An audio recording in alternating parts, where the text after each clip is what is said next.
पहलगाम में सीमा पार से आतंकियों ने आकर के इस प्रकार का कत्ले आम किया। धर्म पूछ पूछ करके लोगों को मारा गया। पति के सामने पति को गोलियां दी। बच्चों के सामने अपने पिता को मौत के घाट उतार दिया गया। पूरा हिंदुस्तान आक्रोश से भरा हुआ था। पूरा विश्व भी इस प्रकार से संहार से चौंक गया था। मेरे प्यारे देशवासियों, ऑपरेशन सिंदूर उसी आक्रोश की अभिव्यक्ति है।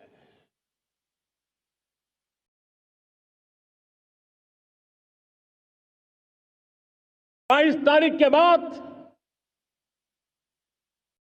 हमने हमारे सेना को खुली छूट दे दी। रणनीति वो तय करे, लक्ष्य वो तय करे, समय भी वो चुने।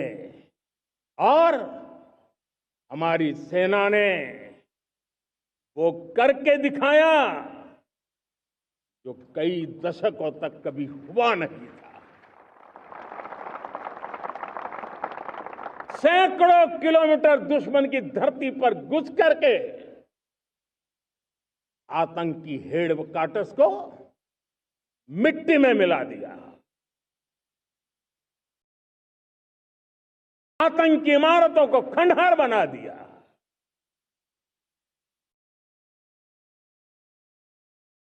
पाकिस्तान की नींद अभी भी उड़ी हुई है।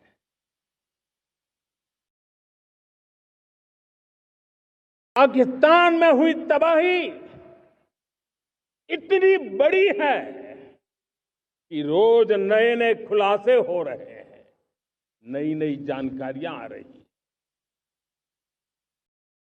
मेरे प्यारे देशवासियों, हमारा देश कई दशकों से आतंक को झेलता आया हुआ है। देश के सीने को छलनी कर दिया गया है। अब हमने एक न्यू नॉर्मल प्रस्थापित किया। आतंक को और आतंकी को पालने पोसने वालों को, आतंकियों को ताकत देने वालों को अब हम अलग अलग नहीं मानेंगे।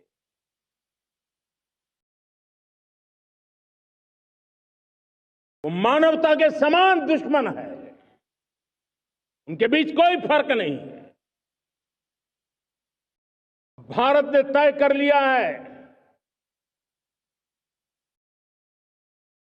कि न्यूक्लियर की धमकियों को अब हम सहने वाले नहीं हैं।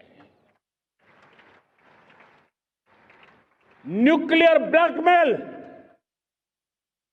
लंबे अरसे से चलाया।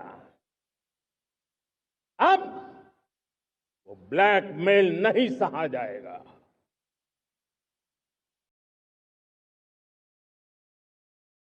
आगे भी अगर दुश्मनों ने ये कोशिश जारी रखी, हमारी सेना तय करेगी। सेना की शर्तों पर, सेना जो समय निर्धारित करे उस समय पर, सेना जो तौर तरीके तय करे उस तौर तरीके से, सेना जो लक्ष्य तय करे उस लक्ष्य को अब हम अमल में ला करके रहने वाले हैं। हम मुंह तोड़ जवाब देंगे। मेरे प्यारे देशवासियों, भारत ने तय कर लिया है खून और पानी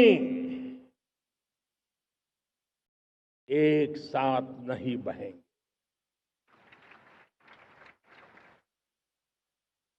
अब देशवासियों को भली भांति पता चला है कि सिंधु का समझौता कितना अन्यायपूर्ण है, कितना एक तरफा है। भारत से निकलती नदियों का पानी दुश्मनों के खेत को सींच रहा है और मेरे देश के किसान, मेरे देश की धरती पानी के बिना प्यासी है।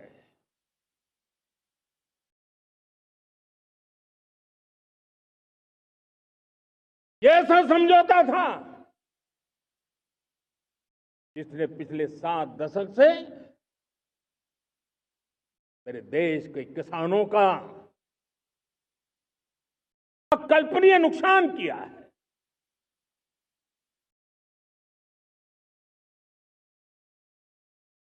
हिंदुस्तान के हक का जो पानी है उस पर अधिकार सिर्फ और सिर्फ हिंदुस्तान का है, हिंदुस्तान के किसानों का है। भारत कतई सिंधु समझौते को, उस स्वरूप को दशकों तक सहा है, उस स्वरूप को आगे नहीं सहा जाएगा।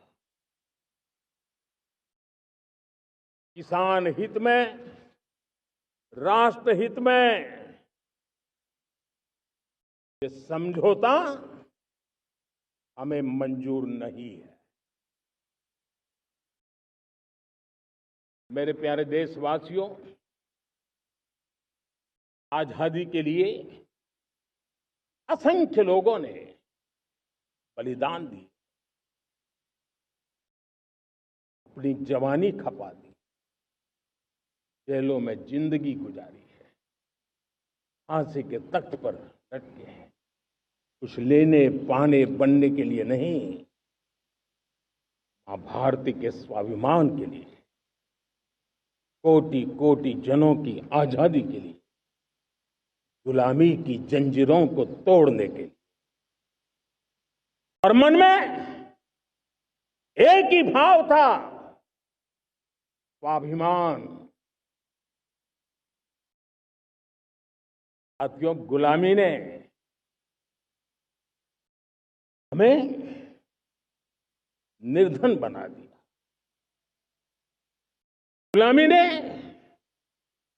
हमें निर्भर भी बना दिया। औरों पर हमारी निर्भरता बढ़ती गई। हम सब जानते हैं, आजादी के बाद कोटि कोटि जनों के पेट भरना बड़ी चुनौती थी। लेकिन यही मेरे देश के किसान हैं जिन्होंने खून पसीना एक करके देश के अन्न के भंडार भर दिए।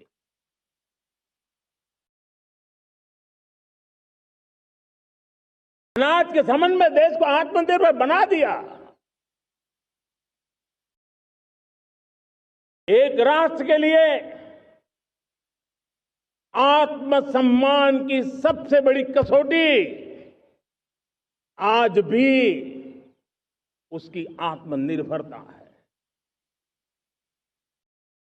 और मेरे प्यारे देशवासियों, विकसित भारत का आधार भी है आत्मनिर्भर भारत।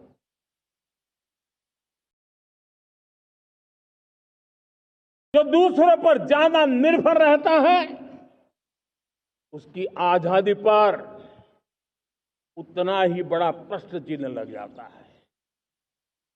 और दुर्भाग्य तो तब बन जाता है जब निर्भरता की आदत लग जाए, पता ही ना चले हम कब आत्मनिर्भरता छोड़ रहे हैं और कब किसी के निर्भर हो जाते हैं। ये आदत खतरे से खाली नहीं है और इसलिए प्रतिपल जागरूक रहना पड़ता है आत्मनिर्भर होने के लिए। और मेरे प्यारे देशवासियों, आत्मनिर्भरता का नाता सिर्फ आयात और निर्यात, रुपये, पैसे, पाउंड, डॉलर यहां तक सीमित नहीं है। इतना सीमित अर्थ उसका नहीं है। आत्मनिर्भरता का नाता हमारे सामर्थ्य से जुड़ा हुआ है। और जब आत्मनिर्भरता खत्म होने लगती है तो सामर्थ्य भी निरंतर क्षीण होता जाता है। और इसलिए हमारे सामर्थ्य को बचाए रखने, बनाए रखने और बढ़ाए रखने के लिए आत्मनिर्भर होना बहुत अनिवार्य है। साथियों, हमने ऑपरेशन सिंदूर में देखा है मेड इन इंडिया की कमाल क्या थी। दुश्मन को पता तक न चला कि कौन से शस्त्रास्त्र है, ये कौन सा सामर्थ्य है जो पलक भर में उनको नष्ट कर रहा है।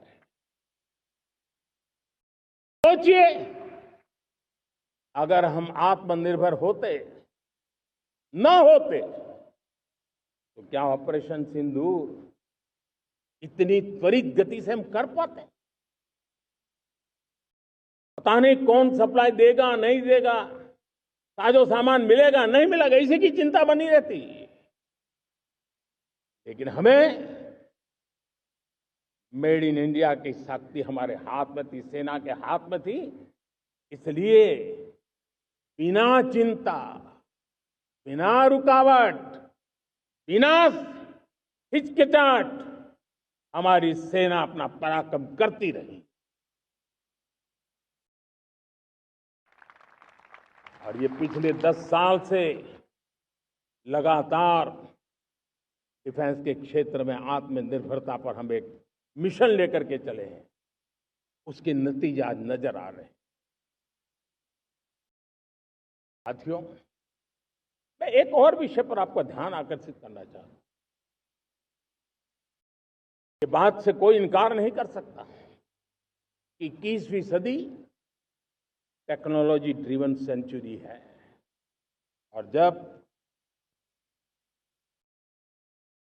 टेक्नोलॉजी ड्रिवन है और इतिहास की तरफ नजर करें तो पता है, इतिहास गवाह है, जिन जिन देशों ने टेक्नोलॉजी में महारत हासिल की, वो देश विकास की ऊंचाइयों को पार कर गए, शिखर पर पहुंच गए।